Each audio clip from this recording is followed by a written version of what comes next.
Quebec's separatist movement, it's always been there. Quiet, patient, simmering. Now, in 2025, it's starting to stir again. But it seems the independence movement is once again gaining ground with more and more support from youth. I feel personally more attached to Quebec than Canada. Quebec just officially announced it's exploring a sovereignty referendum. Premier Legault basically told Ottawa, "We're done," after Carney ignored their demands. But here's the crazy part. They're not just talking independence anymore. They're talking about a much bigger move. If Quebec decides to be on their own, they can do it. I can definitely think they can do it though. Frankly, I've been tracking Canadian politics for years, but nothing prepared me for the constitutional earthquake that's currently splitting this country apart. Quebec didn't just wake up one morning and decide to explore separation. This is the culmination of decades of federal negligence wrapped up in a perfect storm of cultural betrayal and economic frustration. We don't shut the gate. This is not true. We are lowering our goals, our scenarios. Behind the scenes, something far more dramatic is brewing. Support for independence among French-speaking Quebecers sits at a staggering 45%, but that's not even the shocking part. Political insiders are quietly discussing whether Quebec could skip traditional independence entirely and pursue something unprecedented, joining another federation as its 51st member. The very mention of this possibility has sent shockwaves through diplomatic circles from Quebec City to Washington. Quebec has always been different, French-speaking, culturally distinct, and often at odds with decision-makers in English-speaking Ottawa. Mark Carney's response to Quebec's constitutional rebellion? Crickets. Absolute radio silence while Premier Legault methodically builds his case for departure. I think this perfectly encapsulates how disconnected Ottawa has become from the provinces that actually generate Canada's wealth and cultural identity. Quebec is looking at cutting down the number of permanent immigrants to as low as 25,000. That's less than half the number the province currently takes in. Immigration has become the nuclear trigger that Quebec won't tolerate anymore. The province is drowning under 25,000 temporary immigrants, all controlled by Ottawa, and Legault demanded a 50% reduction. Not requested, demanded. When your own premier starts shouting policy ultimatums through megaphones rather than diplomatic channels, you know the relationship has crossed the point of no return. Meanwhile, LaSalle College just got slapped with a crushing $30 million fine for enrolling too many English students under Quebec's controversial Bill 96 language law.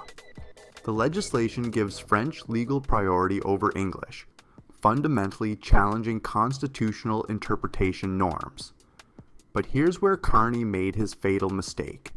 He suggested supporting a Supreme Court challenge against Bill 96, essentially telling Quebec their cultural identity doesn't matter. This might give some hope to people who support the idea of a third referendum on sovereignty, but one poll doesn't tell the whole story. Legault's response was ice cold and devastating. That wasn't political theater or campaign rhetoric. That was a breakup speech delivered on national television. When a sitting premier publicly declares emotional detachment from the federal government, you're witnessing the death of Confederation in real time. In 1995, Quebec came within a fraction of leaving Canada. The referendum on sovereignty fell by less than 1%, just over 50.5% to 49.4%. That moment shook the country. Constitutional scholars are now studying Quebec's systematic approach to separation with growing alarm. This isn't the emotional, chaotic, separatist movement of the 1990s. Legault has established a constitutional exploration committee, bureaucratic language for how do we legally extract ourselves from this dysfunctional marriage. Town halls are being scheduled across the province with the precision of a military operation. Young people are looking to connect with Quebec content on TikTok, on Instagram, so we see that the two feed off each other. And when young people and artists get involved, we can say that the movement is well on its way for the coming years. Quebec's strategy mirrors Alberta's recent sovereignty legislation, but with a crucial difference. While Alberta focuses on constitutional autonomy within Canada, Quebec is openly exploring complete departure. The coordination between these two provinces has created an unprecedented alliance that threatens the very foundation of Canadian federalism. We're potentially witnessing the peaceful dissolution of a G7 nation, and you don't want to miss how this ends. Subscribe to our channel to stay updated.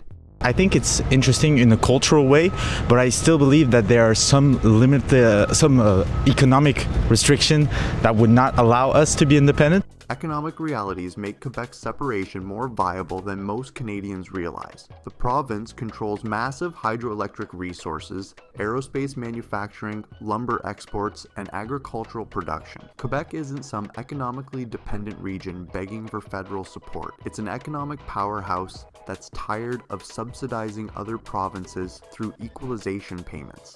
It's the first time we've measured this type of movement where now younger people are more favorable.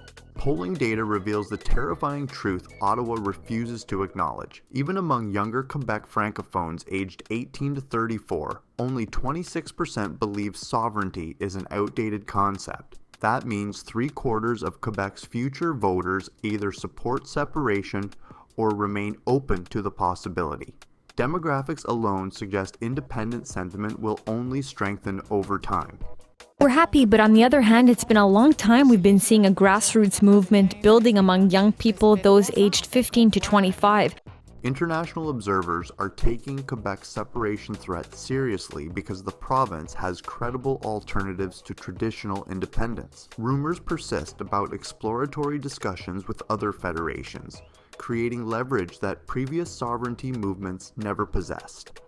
When your negotiating position includes viable exit strategies beyond mere independence, Ottawa's traditional unity appeals lose their effectiveness. For years, it was about cultural protection, preserving language, identity, traditions, but now that struggle is evolving. Cultural preservation drives Quebec's constitutional rebellion more than economic grievances.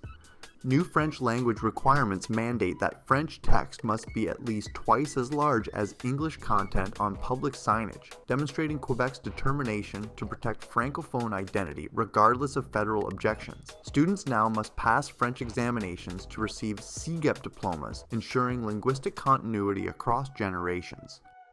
It seems that the youngster discover this option, which is about the future of Quebec, of architecture, our French language, and it's a good sign.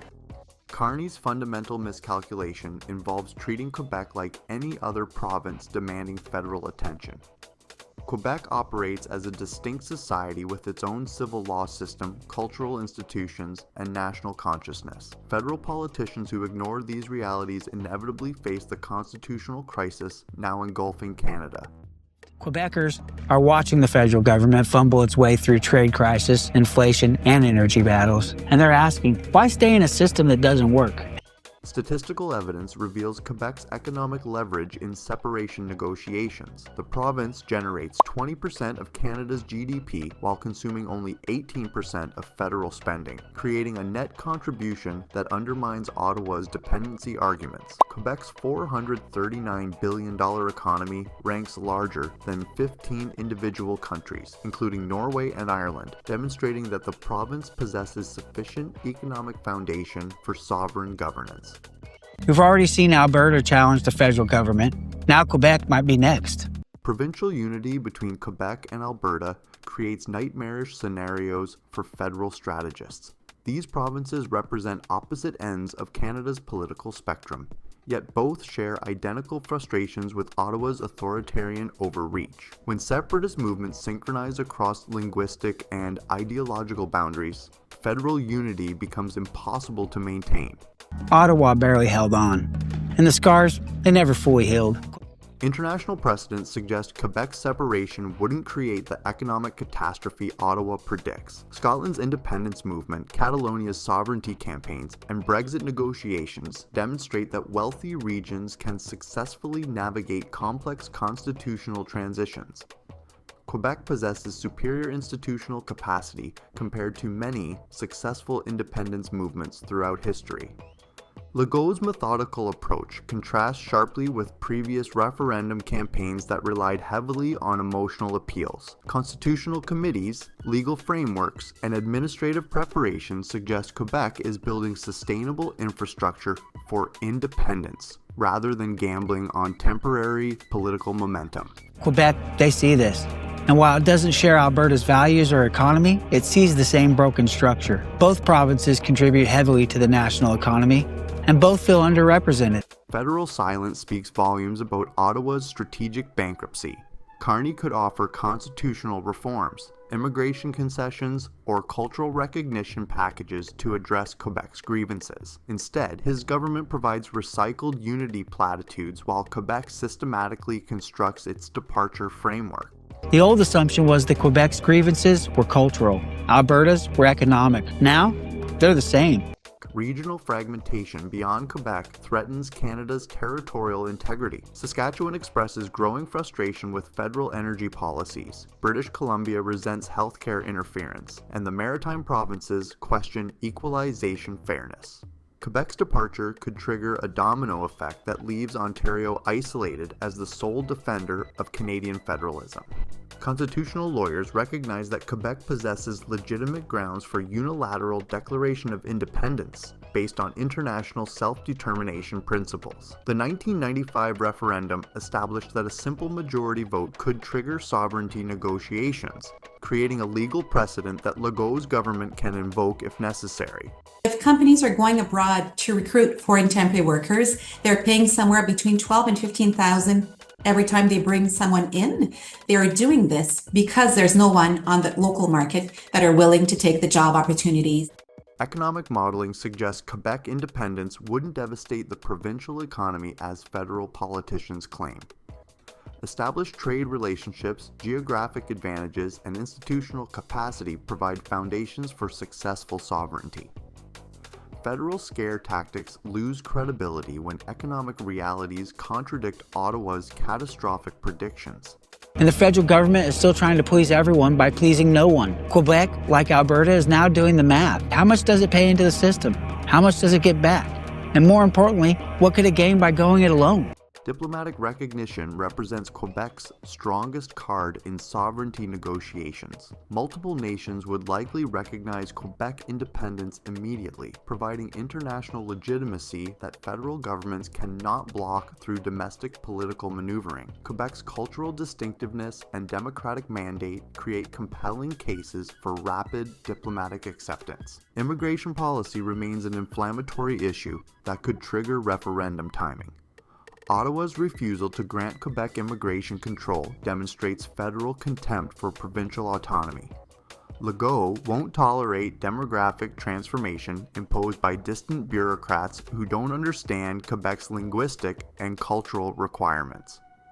Political momentum suggests Quebec separation has crossed the theoretical threshold into active planning. Constitutional committees don't organize for academic exercises. They prepare for implementation. Town halls don't schedule public consultations unless leadership expects real outcomes from citizen engagement. Power is too centralized in Ottawa, and federal leadership is too weak to hold the country together. Canada faces its greatest existential crisis since Confederation, and Mark Carney's response involves pretending everything remains normal. Quebec isn't bluffing about separation anymore. They're preparing for departure with the methodical precision of a nation ready to control its own destiny. And Quebec isn't alone on this. Across the globe, large national structures are unraveling. Revolutionary thinking suggests Quebec's leadership understands something Ottawa refuses to accept. Federal unity built on forced compliance inevitably collapses. When provinces feel like hostages rather than partners, confederation becomes occupation. Quebec's systematic preparation for independence reflects this brutal political reality. Linguistic demographics paint an even starker picture for federal unity. Birth rates among English-speaking Quebecers continue declining, while Francophone families maintain higher fertility rates. These demographic shifts strengthen Quebec's cultural argument for sovereignty, while weakening federal unity narratives based on bilingual cooperation. If Quebec people wants it, let's give it to them, because they have the right to decide if they want to be Canadian or their own country, Quebec. Underground political networks are already discussing post-separation scenarios with concerning specificity. Provincial bureaucrats quietly study passport systems, currency transitions, and international trade agreements. This isn't theoretical planning anymore. It's practical preparation for political transformation that could reshape North American geography permanently. The only question remaining isn't whether Quebec leaves Canada, but whether they choose traditional independence or pursue the shocking alternative that has diplomatic circles buzzing with speculation.